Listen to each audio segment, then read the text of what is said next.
할렐루야. 오늘 오후 예배 오신 성도들과 우리 주간 예배를 준비한 우리 교육국 임원들에게 오늘 말씀의 은혜가 있기를 축복합니다. 이것은 무엇일까요? 이것은 무엇일까요? 이것은 자신을 가장 잘 드러내주는 무엇이다. 이것의 뿌리는 마음속에 있지만 그 열매는 겉으로 드러난다. 이것은 가장 좋은 친구가 될 수도 있고 최악의 적이 될 수도 있다. 이것은 말보다 더 솔직하고 일관되게 자신을 보여준다. 이것은 과거 경험이 쌓여 만들어진 현재의 모습이다. 이것은 주변에 사람들이 모이게 하기도 하고 흩어지게 하기도 한다. 이것은 반드시 겉으로 표현된다. 이것은 과거를 기록하는 사서이며 현재를 보여주는 대변자이며 미래를 알려주는 예언자이다. 이것은 무엇일까요?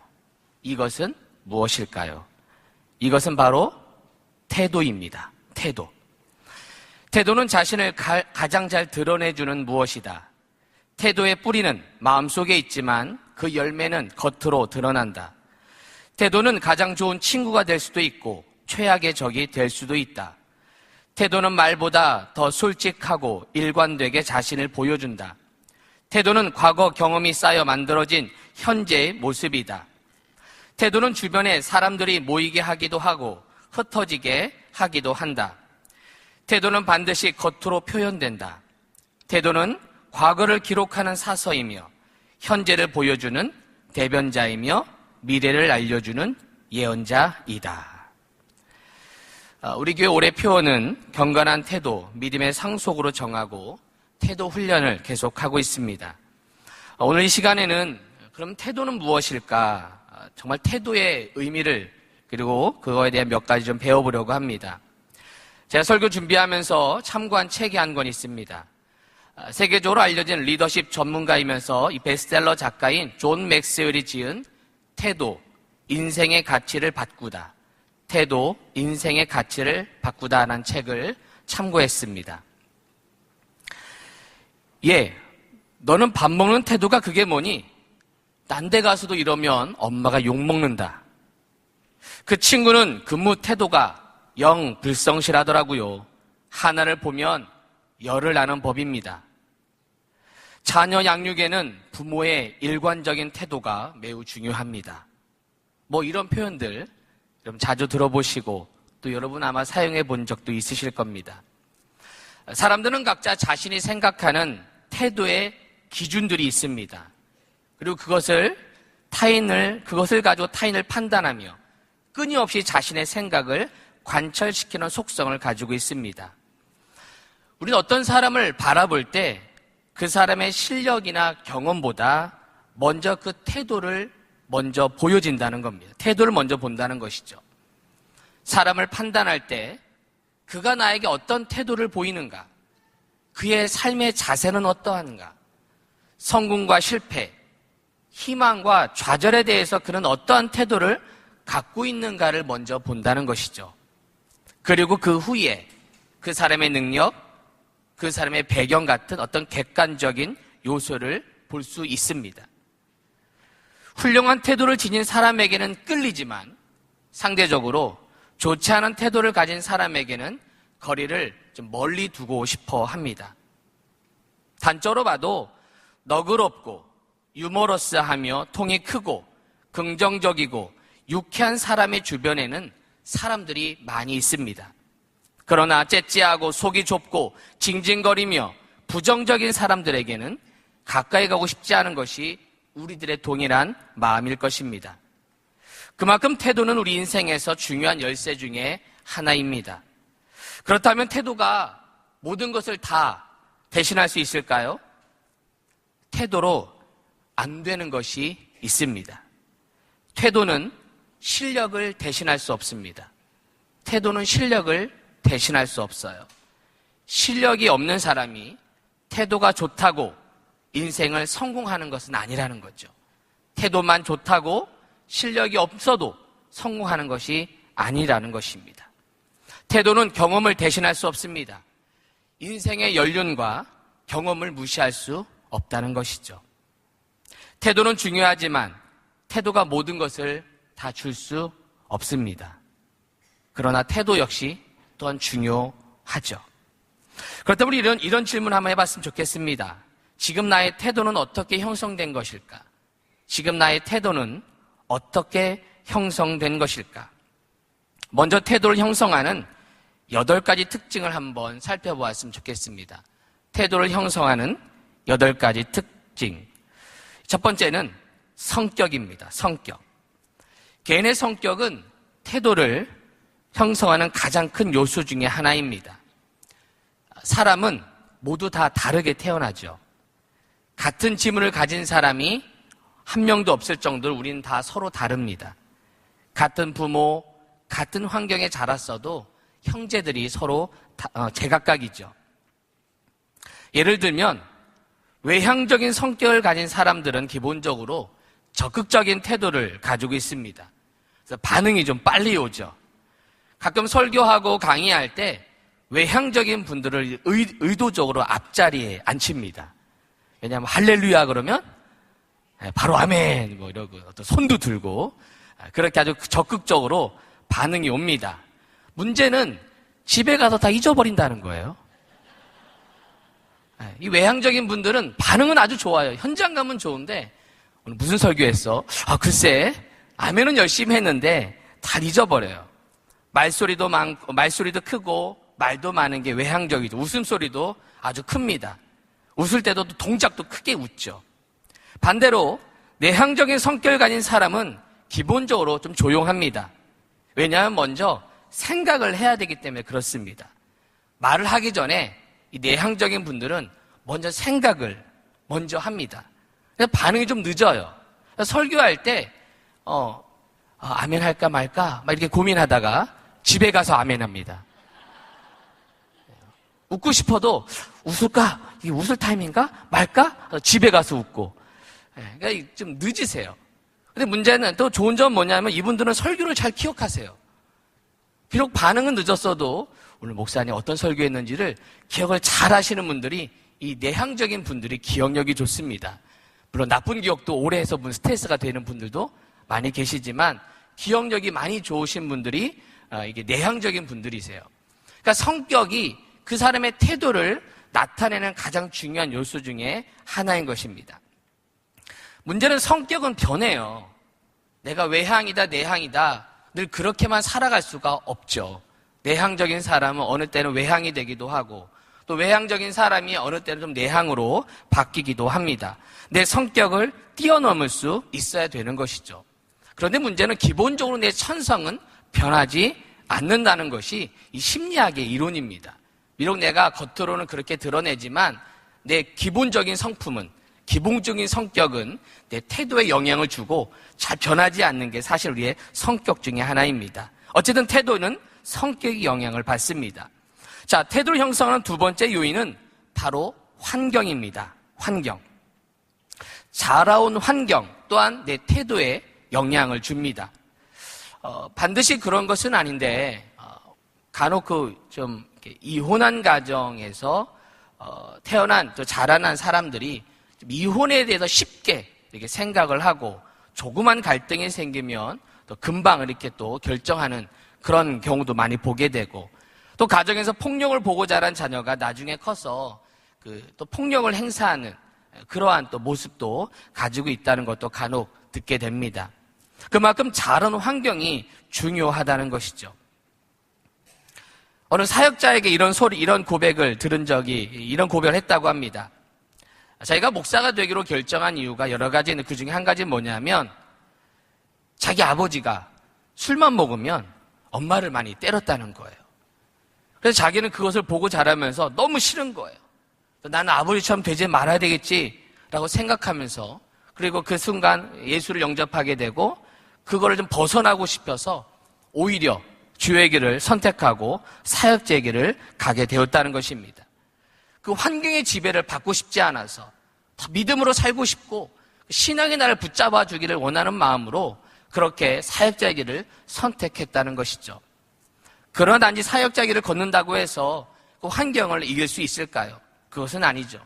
끊임없이 바로 죄의 영향력에서 싸워야 하고 내 내면에 있는 나쁜 습관을 끊임없이 끊어야만 승리할 수 있는 것입니다.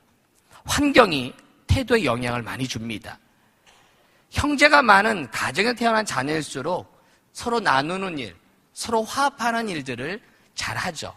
근데 홀로 자란 아이들은 그렇게 잘 못하고 많이 힘들어하는 경우를 많이 보게 됩니다. 또 혼자 자랐어도 이 교회 공동체 안에 잘 자란 아이들은 이제 친구들과 또 교회 친구들과 어울리면서 그런 성격을 많이 이렇게 회복은 되지만 어쨌든 그 자라는 환경이 이 태도에 영향을 준다고 볼 수가 있습니다. 세 번째는 뭐냐면 주변 사람들의 말이 내 태도에 영향을 줍니다. 주변 사람들의 말. 때론 타인이 무심코 던진 말 한마디가 인생을 좌우하기도 합니다. 이 데이라는 사람이 쓴 책 중에 새 황금문이라는 글에 보면 이런 말이 나옵니다. 누구든지 어떤 말을 하기 전에 이 세 가지의 황금문을 지나가게 해야 한다는 말이에요.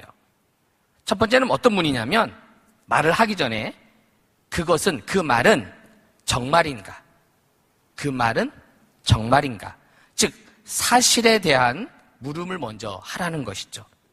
두 번째 문은 뭐냐면 그것은 정말 필요한 말인가? 그것은 정말 필요한 말인가? 그 말의 시기와 때에 관한 물음인 거죠. 셋째 질문은 이거예요. 그것은 친밀한 말인가? 혹은 친절한 말인가? 말의 태도에 대한 물음인 거죠. 정말인가? 그리고 필요한 말인가? 친절한 말인가? 이 세 가지의 물음을, 이 세 가지 문을 통과한 다음에 이 말을 할 때 이 말 실수가 없다는 이야기겠죠. 그렇습니다. 주변 사람들이 이 말에 영향을 받기 때문에 그렇습니다. 부모님이나 선생님들 중 가까운 사람들의 말 한마디에 잊지 못할 상처를 받기도 하고 또한 좋은 칭찬의 한마디가 내 인생을 바꾸고 내 삶의 태도를 바꾸게 된 경우도 있을 것입니다. 시편 109편 3절 4절 한번 읽어볼까요? 시편 109편 3절 4절 시작.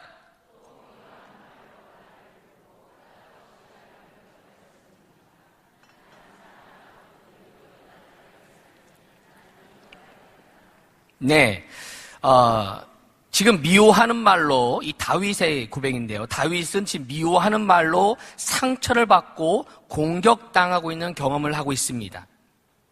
나는 그들을 사랑했는데 오히려 그들이 나를 대적하고 미워합니다. 이때 참 힘이 들죠. 내가 사랑했는데 도리어 나를 미워하는 말로 나를 공격한다는 것이죠. 이때 다윗은 어떤 태도를 취합니까? 마지막 구절에 보니까 나는 뭐 할 뿐이라? 기도할 뿐이라. 나는 기도할 뿐이다. 그렇습니다. 억울할 때, 답답할 때, 이런 말의 영향을 나한테 받을 때, 그 말이 나의 태도에 영향을 줄 때, 이 다윗은 기도했다는 것입니다. 그의 인생의 승리의 비결은 바로 이 기도였다는 것이죠. 말에 내 마음이 부담이 될 때, 내 말이 내 마음에 상처가 될 때, 이 기도를 통해 승리하기를 축복합니다. 이번 카타콤 기도회가 이런 기도의 승리가 있길 축복합니다. 마음의 근심과 마음의 상처와 마음의 아픔이 가득한 분들, 이 카타콤 기도회를 통해서 회복되고 치유되기를 축복합니다. 그리고 그런 고백이 있을 때 이 소식지를 통해서 좀 알려주세요. 네, 간증도 좀 해주시고 카타콤 기도회가 응답받고 있다. 서로의 도전이 될 수 있는 그런 기도회가 되었으면 좋겠습니다. 주변 사람의 말이 우리 태도에 영향을 주고 있죠. 자, 네 번째, 태도를 형성하는데 네 번째 요소는 뭐냐면 셀프 이미지입니다. 셀프 이미지. 이건 뭐냐면 여러분 자신을 어떻게 생각하느냐는 거예요. 여러분의 스스로의 이미지는 어떤 이미지를 가지고 있냐는 것이죠. 나는 나를 어떻게 보고 있는가? 이게 나의 태도에 영향을 줍니다. 자기 자신을 부정적으로 평가하는 사람이 훌륭한 태도를 갖출 수 없겠죠. 그렇죠? 나를 긍정적으로 보지 않으면 태도가 자신이 없을 것입니다. 또한 나를 부정적으로 보는 사람이 또한 세상을 긍정적으로 볼 수 없겠죠. 나를 긍정적으로 보는 사람이 세상과 다른 사람 역시 긍정적으로 볼 수 있는 것입니다. 이 드웨인이라는 분이 이런 말을 했다고 합니다. 자기 자신에게 어떤 꼬리표를 붙이고 있는지 살펴보라. 우리가 본인 자신에게 낙인을 찍으면 스스로 한계에 갇히게 된다. 우리가 본인 자신에게 낙인을 찍으면 스스로 한계에 갇히게 된다. 내가 어떤 목표를 가지고 이루지 못할 때 가끔 우리가 환경 탓을 할 때가 많습니다. 근데 잘 생각해 보면 내 셀프 이미지를 점검해야 된다는 거죠. 내가 이미 거기에 지고 있고 거기에 내가 갇혀 있기 때문에 가능성이 열어지지 않고 있다는 것입니다. 성경에 보면 태도가 좋아서 회복되고 치유된 사건이 몇 가지 등장하는데 그 중에 복을 받은 한 여인을 소개하고자 합니다. 태도가 좋아서 여러분 잘 아시는 이 수로보니게 여인입니다. 수로보니게 여인. 자, 말씀만 읽어볼까요? 자, 마가복음 7장 26절, 28절. 자, 시작.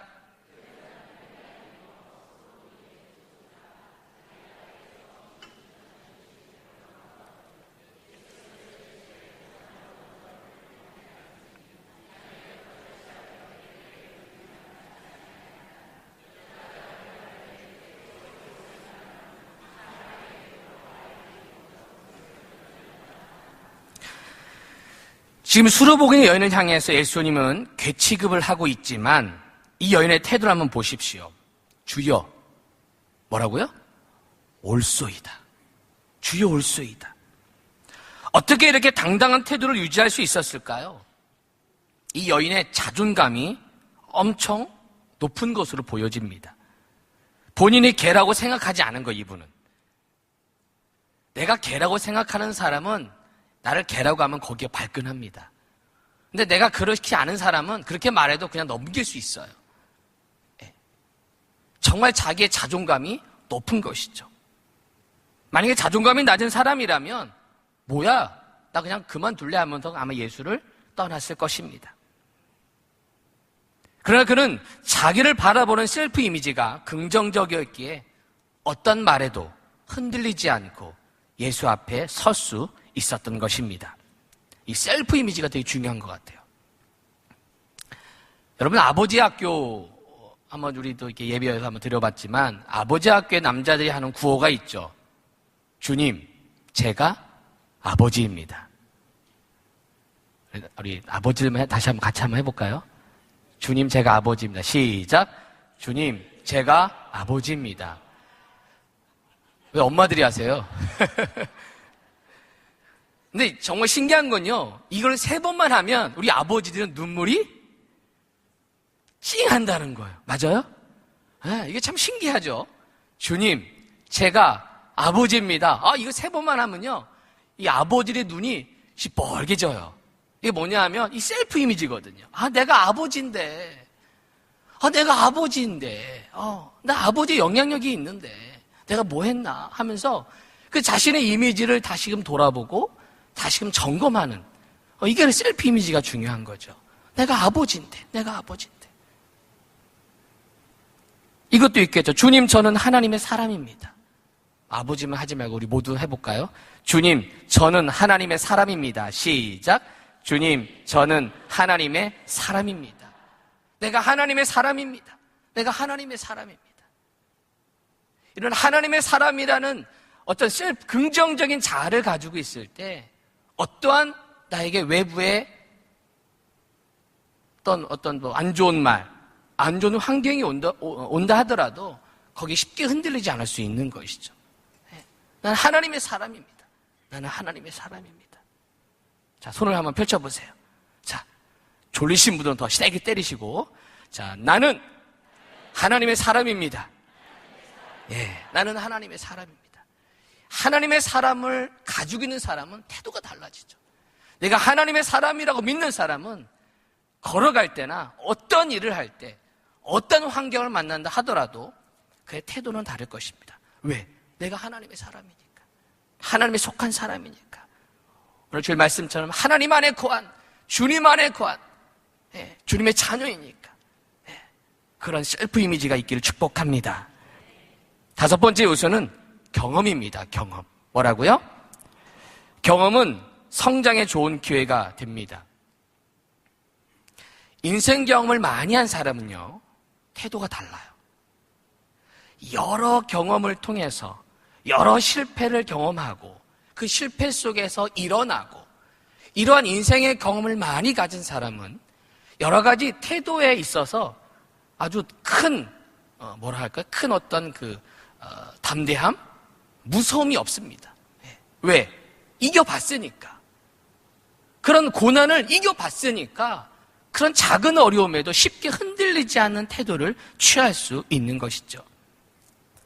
그래서 인생을 살면서 다양한 경험을 하는 것이 참 중요합니다. 다양한 경험. 제가 이제 부교육자 사역을 하면서 가장 좋은 것 중에 하나는 이렇게 많은 성도들 앞에서 설교할 수 있는 기회가 있다는 거예요. 제가 개척교회 할 때는, 처음에 개척할 때는 제 아내 혼자 두고 설교했어요. 부부싸움 하는 날은 제가 어떻게 설교했을까요? 정말 강단 오르기 싫었어요. 부부싸움 했는데 아침에 이제 그 앞에 설교하려니 뭔 말씀이 내가 은혜가 되겠습니까? 벽 보고 할 수도 있는 것도 아니고. 그런데 이렇게 많은 성도들 앞에서 설교할 수 있는 이 경험이요, 저에겐 큰 훈련이고 더 담대함이 생기는 것 같아요. 전에는 작은 인원에 할 때는 갑자기 큰 교회 갔을 때, 저도 이제 개척할 때 몇 번 헌신 예배 이렇게 불림을 받았습니다. 저도 이렇게 헌신 예배 가끔씩 이렇게 개척할 전도사 때 이렇게 들림을 받았어요. 근데 그때 가면 더 긴장되는 거예요. 왜? 뭐 한두 명 앉아 하다가 막 거의 뭐 몇백 명 앉아 설교하면 뭐 진짜 떨리죠. 그런데 이제는 이렇게 많은 앞에 설교를 하기 때문에 왜 안 부르는지 몰라, 요즘. 이제는 겁이 없거든요. 자신 있어요. 근데 오히려 사람이 적으면 이제는 제가 적응이 안 돼요. 만약에 제가 설교를 절거나 더듬으면 성도가 많이 안 온 거예요. 아, 성도가 많이 안 왔구나, 이렇게 생각하시면 돼요. 경험이 참 중요합니다. 자, 시편 119편 71절에 이런 말씀이 나옵니다. 자, 읽어볼까요? 자, 71절. 자, 시작.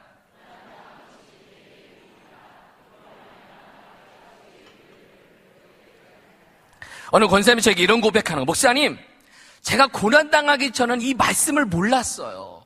이 말씀을 몰랐어요. 그냥 듣고만 있었는데 고난을 당하고 그거를 일어난 후에 회복된 다음에 고난당한 것이 내 유익이라. 아, 이 말씀이요, 너무 깨달아져요. 이 고백을 하시더라고요. 맞아요. 고난의 경험, 이 경험을 많이 한 사람일수록 이 태도가 달라지는 것입니다. 여섯 번째 요소, 태도를 형성하는 여섯 번째 요소는 친구, 그리고 주변 사람들입니다. 친구와 주변 사람들. 어떤 삶의 터전의 환경만큼 중요한 것은 어떤 지인이 내 옆에 있는가, 어떤 친구가 내 옆에 있는가, 내 곁에 누가 있는가가 또 중요합니다. 친구를 잘못 사귀어서 공경에 처한 이야기가 많이 있듯이 대부분 친구를 닮게 돼 있어요. 그렇죠. 내가 좋아하는 내 옆에 있는 사람의 그 모습을 나도 모르게 닮아가고 있다는 것입니다. 여러분, 응답하라 1988 보신 분 계십니까? 1988 보신 분 계세요? 이게 하도 인기 많아서 뭐 누가 그러더라고. 국민의 반은 88 본 거, 못 본 분 나눌 정도로 유명했다는데, 저도 이거 보면서 참 마음을 따뜻하게 한 관계를 하나 좀 느꼈습니다. 참 마음에 따뜻하게 하는 관계. 뭐냐면 쌍문동 엄마들. 쌍문동 엄마들. 이분들, 네. 정환 엄마, 덕선이 엄마, 선우 엄마. 이 세 엄마들은 서로 의지해요. 먹을 거 있으면 서로 나눠주죠. 저 1편을 딱 보면서 되게 옛날 생각 많이 났어요. 음식을 하면, 야, 앞집 좀 갖다 줘. 그래서 앞집 갖다 주고. 또 가면 뭐예요? 그냥 안 돌려보내주시죠? 또 담아서 갖다 주시고. 그래서 막 왔다 갔다 하는 장면이 나오는데, 저 어렸을 때 뭐 음식 많이 갖다 주기도 하고 또 얻어오기도 했습니다. 서로 음식을 나눠 먹습니다. 심부름도 아주 힘들 때 서로 울어줍니다. 고민도 서로 들어줍니다. 그 다음에 서로 닮아가고 섬기면서 서로 비슷해지는 것을 보게 됩니다. 섬기는 이웃을 만나면 나도 섬기는 사람이 되는 것 같아요. 그래서 잠언 19장 6절에 이런 말씀이 나옵니다. 잠언 19장 6절. 자, 시작.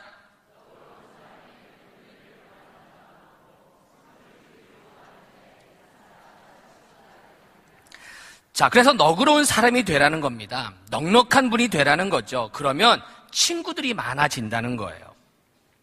넉넉한 분이 친구가 많고 선물을 많이 줄 때 옆에 친구들이 많이 생긴다는 것이죠. 베풀 때. 오늘 우리 교육국에서 주간 예배를 드리는데 이제 교육국에서 주관하는 레인보우 알파가 이제 14기가 이제 시작이 됩니다. 운영경리 차미정 권사님이 해주시고 많은 섬김이들이 14기의 리더와 헬퍼 또 지원팀장, 팀원으로 이번에도 지원해 주셨습니다. 사실 알파는요, 이 퍼주는 프로그램이에요.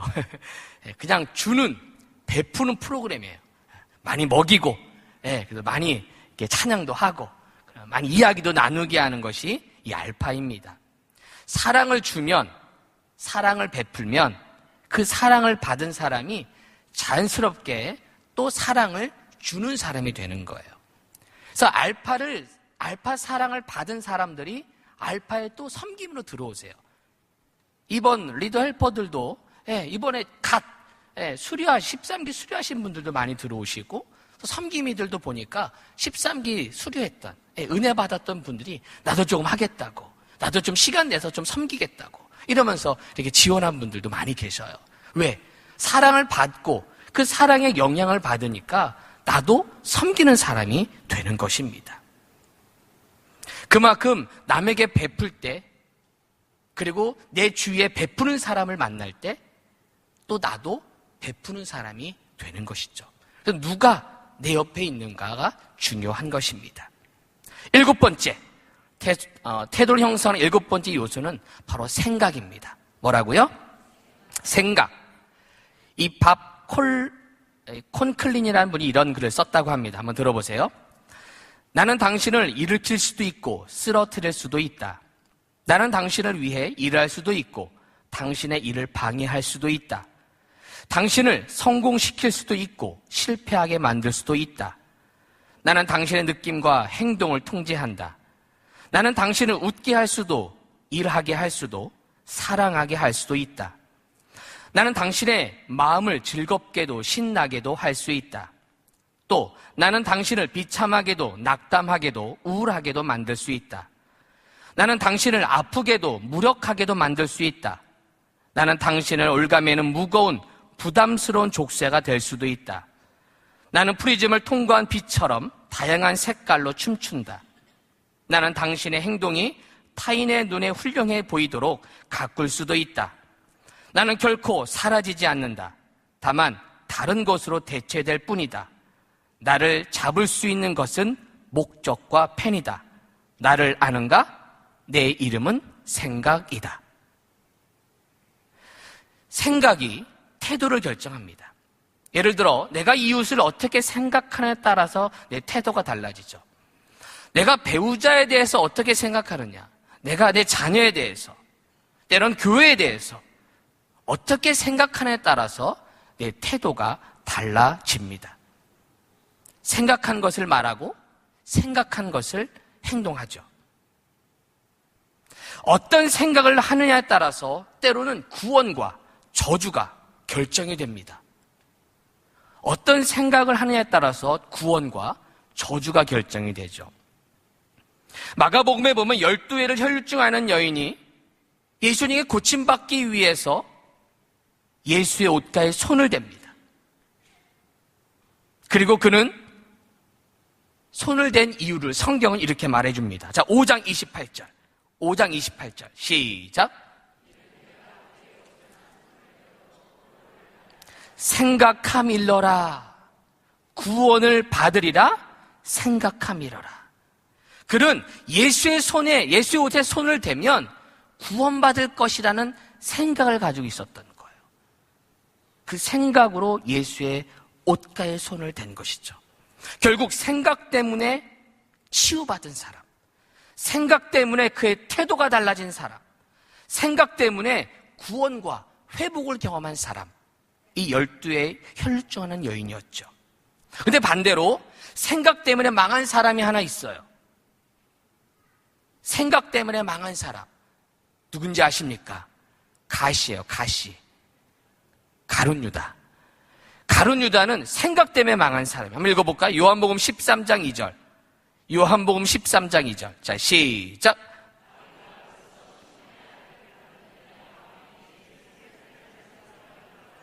예수를 팔려는 그 생각 때문에 결국 저주받은 사람이 됩니다. 어떤 생각을 하느냐에 따라서 그 사람의 태도가 결정이 되고 그 태도로 인해서 구원이냐, 저주냐, 멸망이냐, 천국이냐가 결정된다는 것이죠. 생각이 태도를 형성합니다. 여러분, 구원받을 생각을 하실 축복합니다. 기도할 생각을 하실 축복합니다. 카타콤 기도에 가야 되겠다는 생각을 하실 축복합니다. 네, 서로 인사합시다. 생각 잘하고 삽시다. 자, 마지막으로 태도를 형성하는 마지막 8번째는 선택입니다. 선택. 어린 시절에는 사실 우리 스스로 선택할 것이 많이 없었습니다. 여러분 중에 나는 남자로 태어날 거 내가 선택하신 분 계십니까? 난 여자로 태어나고 싶었어 라고 선택한 분이 없으실 겁니다. 부모도 내가 선택하지 않았죠. 국가도, 인종도, 성격도, 유전자도 내가 선택한 것이 아닙니다. 그 상황이 만들어진 것이고 나는 그냥 받아들인 것이죠. 그런데 나이가 들면서 선택할 일이 많이 생겨집니다. 그렇죠? 무엇을 먹을지, 무엇을 입을지, 어떤 장난감을 갖고 놀지, 텔레비전을 볼 것인가, 어떤 프로그램을 볼 것인가 다 내가 결정하고 선택합니다. 어떤 친구를 사귈까? 결혼을 할까 말까? 내 배우자는 누가 될까? 어떤 직장을 다닐까? 어떤 교회를 선택할까? 끊임없이 선택을 합니다. 태도 역시 내가 선택한 것이라는 거예요. 그래서 태도 훈련이 필요합니다. 태도 훈련은 선택 훈련입니다.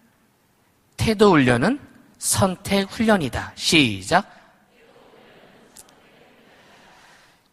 여러분의 지금의 모습은 내가 선택한 결과의 모습입니다.